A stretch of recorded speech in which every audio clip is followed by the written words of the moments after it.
Barcelona sudah unggul 2-0 ketika serangan mereka mentah di pertahanan Mallorca memasuki menit 29.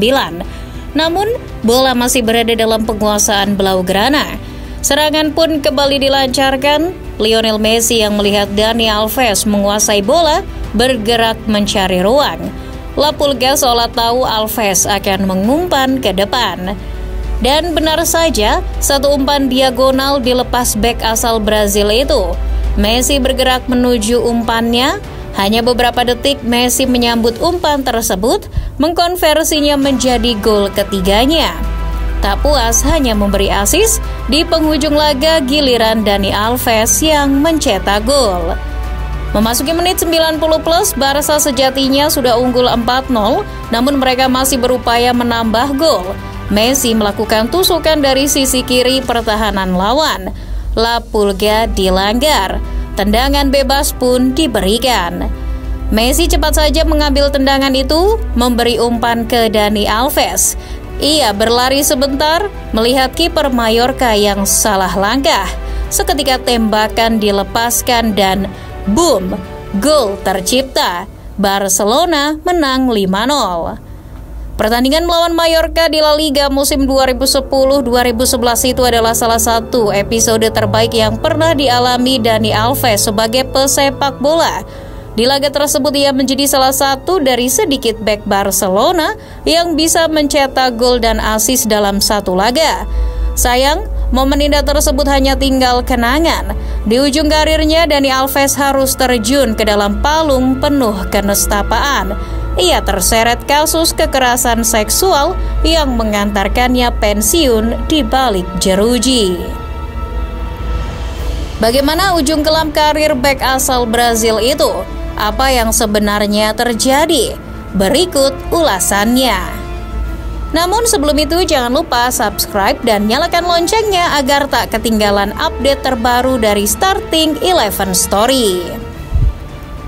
Kembali ke tanggal 9 Desember 2022 saat Kroasia mengalahkan Brazil di perempat final Piala Dunia 2022 di Qatar. Dani Alves adalah bagian dari skuad. Setelah mereka tersingkir, Alves pergi ke Spanyol bersama istrinya Joana Sanz untuk beristirahat. Kebetulan ibunya dirawat di rumah sakit di Kepulauan Canary, Spanyol, menunggu operasi.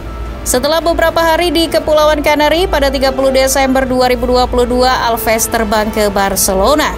Ia ingin menghabiskan malam tahun baru sebelum kembali ke Meksiko untuk memperkuat U6 Pumas. Tertulis 1 Januari 2023 di tiket penerbangannya ke Meksiko.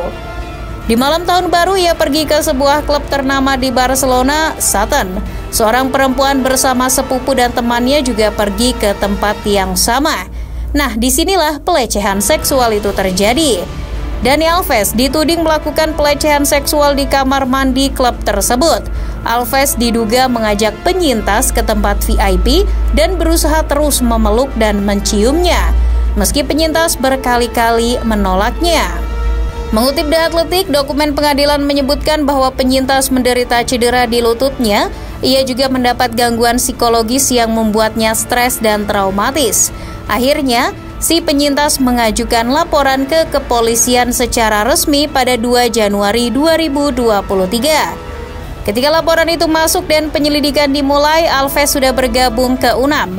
Pada 11 Januari, pengacara Alves menghubungi pihak kepolisian Katalan terkait dengan masalah yang menyangkut kliennya. Demi menyelesaikan urusan ini, Alves pun terbang ke Spanyol atas izin klubnya 5 hari kemudian. Singkat cerita, tanggal 20 Januari 2023, Dani Alves akhirnya ditangkap. Penyidikan pun dimulai. Di hadapan penyidik, Dani Alves membantah segala tuduhan kepadanya. Ia mengatakan mengenal penyintas. Menurutnya, penyintas yang memasuki kamar mandi tanpa diundang. Namun kesaksiannya berseberangan dengan bukti yang ada. Beberapa sumber dari pengadilan juga menyebut kalau Alves beresiko melarikan diri. Kekayaan yang ia miliki dan fakta bahwa Brazil dan Spanyol tidak memiliki perjanjian ekstradisi membuatnya berpeluang untuk kabur. Alves harus segera ditahan. Pada penyidikan beberapa bulan berikutnya, Alves mengubah pernyataannya. Katanya ia memang bertemu wanita itu, tapi tidak terjadi apapun di kamar mandi klub tersebut. Namun pada kesaksian berikutnya, pernyataan Alves berubah lagi. Ia mengaku memang melakukan aktivitas seksual dengan penyintas, namun dengan persetujuan kedua belah pihak. Ia juga mengatakan melakukan hal itu dalam kondisi mabuk dan mengaku sempat berdansa dengan si penyintas. Keterangan itu berseberangan dengan pihak penyintas. Dalam keterangan penyintas, Dani Alves ternyata tidak membiarkan penyintas keluar dari kamar mandi. Alves bahkan melakukan tindakan kekerasan terhadap penyintas.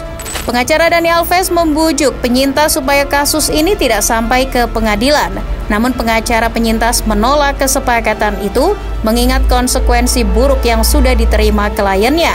Akhirnya perkara ini pun dibawa ke meja hijau. Di persidangan, jaksa penuntut umum Spanyol menuntut hukuman penjara 9 tahun. Akan tetapi di pembacaan vonis terakhir, Alves divonis penjara 4,5 tahun dan wajib membayar kompensasi kepada penyintas senilai 150.000 euro. Dalam putusan itu, penyintas terbukti tidak menyatakan persetujuan dan terdapat bukti yang menguatkan kalau Dani Alves melakukan tindakan asusila. Ines Guardiola, pengacara Dani Alves, lalu bergerak untuk mengajukan banding. En este momento solo puedo deciros que vamos a recurrir la sentencia, que sigo creyendo y defendiendo la inocencia del señor Alves. El señor Alves está entero. Tengo que estudiar la sentencia, pero os puedo decir que vamos a... Setelah mengajukan banding, pengadilan Spanyol pun memutuskan untuk membebaskan Dani Alves. Namun pemain 40 tahun itu harus membayar uang jaminan sebesar 1 juta euro. Tidak hanya itu, sebagai syarat lainnya, Alves juga harus menyerahkan 2 paspornya. Alves ini ternyata punya 2 paspor, Spanyol dan Brazil. Hal itu dilakukan supaya Alves tidak melarikan diri. Nah, selama kasusnya berjalan, rekening bank milik Alves sebenarnya sudah disita. Selama itu pula keuangan Alves dibantu oleh keluarga Neymar. Ayah Neymar, Neymar da Silva Senior, turun tangan untuk mengumpulkan uang sekitar 150.000 euro untuk membayar korban dalam kasus Alves. Tatkala vonis diketok dan Alves mengetahui harus membayar 1 juta euro agar bisa dibebaskan, ia menghubungi ayah Neymar yang selama ini membantunya secara finansial. Namun, ayah Neymar menolak untuk membantu memberikan uang jaminan itu. Alhasil, Alves yang sudah menjalani 25% hukumannya dalam masa prasidang sejak ditangkap Januari 2023 masih harus mendekam di penjara. Dalam keterangannya, ayah Neymar mengatakan situasinya sudah berbeda ketika vonis sudah dikeluarkan. Ayah Neymar menampik kalau keluarganya akan membantu memberikan dana jaminan agar Alves dibebaskan. Dani Alves pun kini masih berada di balik jeruji. Belum ada tanggal persidangan baru tentang kasusnya. Apakah nanti Alves bisa memenuhi persyaratan untuk bebas atau tidak? Namun pengacaranya masih berupaya untuk mengurangi hukuman yang diterima Dani Alves. Alves memang bisa saja dibebaskan sebab ex-pemain Barcelona itu tidak memiliki perjanjian ekstradisi dengan Spanyol. Jadi, Alves tidak bisa dihukum di tempat di mana ia melakukan tindak kejahatan sebelum prosesnya sampai ke Mahkamah Agung Madrid.